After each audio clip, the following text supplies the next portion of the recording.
今天做的是年夜饭必备的珍珠圆子，有颜有料，做法简单。准备5个马蹄，给它剁碎，放马蹄吃起来口感是咯吱咯吱的，特别好吃。放到200克猪肉馅内，适量的姜末和葱花，再来半勺白胡椒粉，2大勺淀粉，半勺白糖提鲜，适量的盐，1勺生抽，最后再放适量的食用油，也可以根据自己口味的喜好来调馅。最后给它充分的搅拌均匀。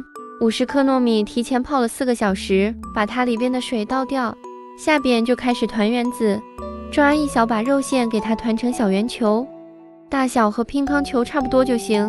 放在糯米里边，给它滚一圈，表面充分的沾满糯米，再给它稍微整理一下形状，就可以把它放在蒸屉里边了。水开之后上锅蒸，大概蒸20分钟左右，关火后再焖5分钟，我们的珍珠糯米圆子就做好了。